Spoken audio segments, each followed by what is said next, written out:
اور کئی لوگ چلے بھی گئے ہیں. لیکن کیا اب میرے سے پوچھیں کہ کیا مجھے اس سے کوئی فرق پڑ رہا ہے؟ 150 سے اوپر کیسز کر دیے, قتل کا کیس آخری کر دیا میرے اوپر. مجھے 19 بیلیں لیے میں نے ایک دن میں, یہ دنیا کا ریکارڈ ہے. اس کے بعد 4 گھنٹے نیب میں بیٹھا ہوں.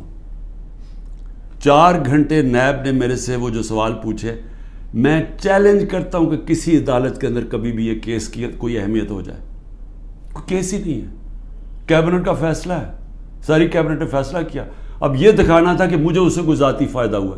کیا القاعدہ جو پہلا بن چکی تھی, شروع ہو گئی تھی یونیورسٹی, کیا وہ ایک ٹرسٹ ہے؟ وہاں غریب گھرانوں کے بچوں کو مفت تعلیم مل رہی ہے سیرت نبی پہ اور یہ جو ٹیکنالوجی کے اوپر. وہ ٹرسٹ ہے جس طرح شوکت خانم ہے. مجھے اس سے کیا فائدہ ہے؟ 1 روپیہ نہیں دکھا سکتے مجھے کیا فائدہ ہو, نہ ہی ہو. کسی ٹرسٹ سے کسی کو فائدہ نہیں ہو سکتا, ٹرسٹ ڈیڈ میں لکھا ہوا ہے. تو وہ کیسز بھی ہیں, قتل کا کیس بھی ہے, ہر روز کوئی نئے کیس آ جاتا ہے, عدالتوں کے میں چکر مار رہا ہوں. لیکن مجھے اس سے کوئی فرق نہیں پڑتا. میں ہر عدالت میں جاتا ہوں, ہر کیس میں جاتا ہوں, یہ بتانے کے لیے کہ میں قانون سے اوپر نہیں ہوں. جبکہ میرے اوپر یہ جان کے کیا جا رہا ہے, یہ مجھے خوف دلانے کے لیے کیا جا رہا ہے.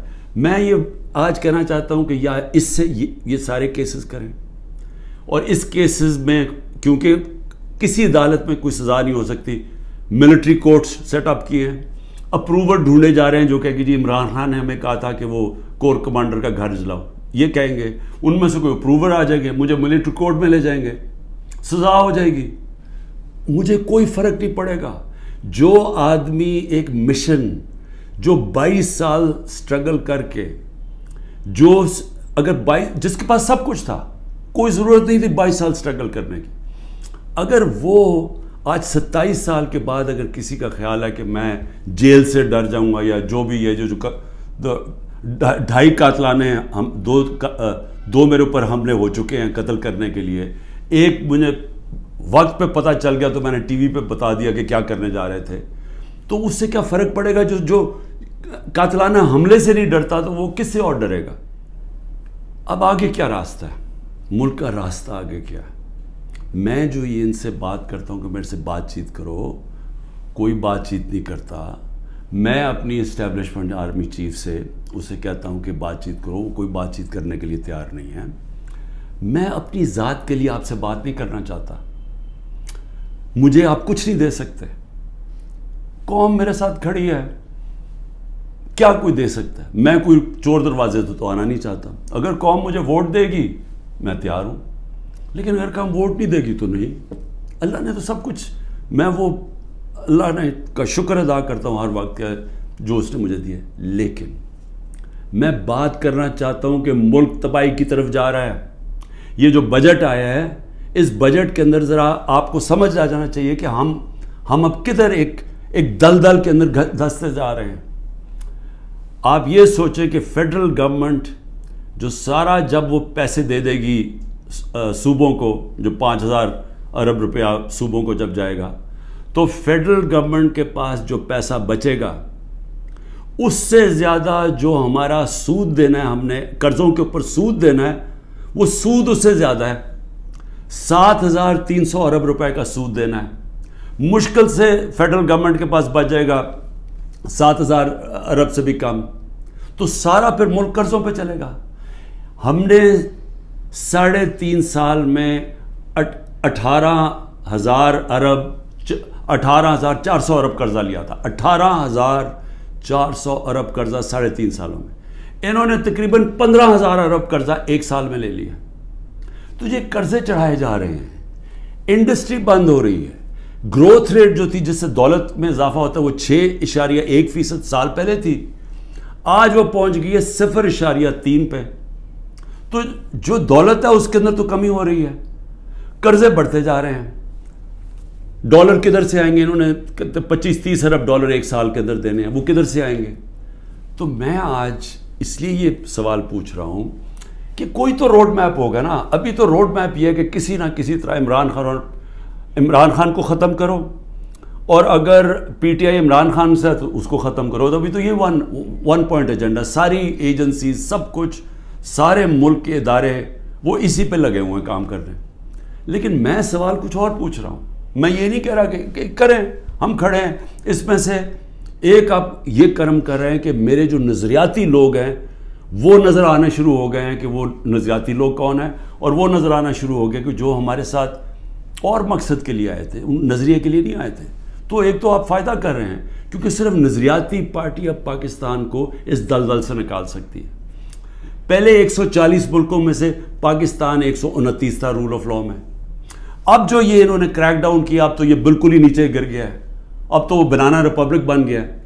تو جب رول آف لا ہی نہیں ہے, انویسٹمنٹ کیسے آئے گی؟ انویسٹمنٹ نہیں آئے گی, دولت میں اضافہ کیسے ہوگا؟ یہاں تو اس وقت پاکستانی پیسہ باہر بھیج رہے ہیں, پاکستانی ڈالر لے کے بیٹھے ہوئے ہیں کیونکہ وہ کسی کو اعتماد ہی نہیں ہے. تو جب تک ہم اس ملک کا نظام ٹھیک نہیں کرتے, جو میں 27 سال پہلے انصاف کی تحریک لے کے نکلا تھا, رول آف لا کی تحریک, وہ جب تک اب ہم قائم نہیں کریں گے, پاکستان کے نظام کو ٹھیک نہیں کریں گے, گورننس سسٹم تب ٹھیک ہوگا, ادارے مضبوط ہوں گے. اور جب لوگوں کو اعتماد ہو جائے گا کہ ہمارے, اب جب میں اپنی سرمایہ کاری کروں تو یہاں کا جو قانون ہے, جو ان کی لا انفورسمنٹ ہے, جو ان کی عدلیہ ہے, وہ میری سرمایہ کاری کی حفاظت کرے گی, میرے سے فراڈ نہیں ہونے دے گی. یہ جب تک اعتماد نہیں ہوتا پیسہ نہیں آنے لگا. اور اس کے لیے جب تک کہ حکومت نہیں آتی جو پبلک مینڈیٹ سے آئے, جس کو پبلک سپورٹ کرے, جس کو بڑا ووٹ ملے اور پبلک کی سپورٹ سے آئے, صرف وہی بڑے بڑے فیصلے کر سکتی ہے. نہیں تو ان کو تو آپ نے دیکھ ہی لیا ہے کیا کیا انہوں نے, سوائے مہنگائی کر کے, تاریخی مہنگائی 38% پہ, انہوں نے کیا کیا ہے؟ انڈسٹری بند ہو گئی ہے, بے روزگاری بڑھ گئی ہے, گروتھ ریٹ, انہوں نے اور کیا کرنا ہے؟ تو یہ جو ابھی تک تو گیم پلان میں یہی کھچڑی پکنے لگی ہے نا, آگے نئی آ گئی ہے, نئی جماعت ایک کریٹ کر دی ہے. ہم نے بھی اپنے بڑے بڑے اچھے 27 سال پرانے ہم نے لوگ وہاں بھی بھیج دیا ہیں ان کے پاس, اور ضرورت ہے تو حکم کریں ہم اور بھی بھیج دیتے ہیں. لیکن اس سے ملک ٹھیک نہیں ہونے لگا. ملک ٹھیک تب ہوگا جب ایک public mandate, free and fair election کے بعد ایک مضبوط گورنمنٹ آئے گی. اور میں اپنی اسٹیبلشمنٹ کو آج پھر سے کہتا ہوں, نظر ثانی کرے, ملک تباہی کی طرف جا رہا ہے. اور جب یہ تباہی جس طرف جا رہا ہے, اور IMF کی اگلی کنڈیشنز آئیں گی, جس طرح انہوں نے مصر اور سری لنکا میں انہوں نے کنڈیشن لگائی, وہ کیا ہے کہ فوج کا بجٹ کام کرو, دونوں جگہ انہوں نے کہا. تو یہ تو ہم ادھر جا رہے ہیں کہ ہم اپنی سیکیورٹی اینڈ میں کمپرومائز کریں گے, اور ایک دفعہ سیکیورٹی کمپرومائز ہوگی اس ملک کی, تو ہمارے جو دشمن بیٹھے ہیں وہ ملک توڑنے کے لیے تیار ہیں.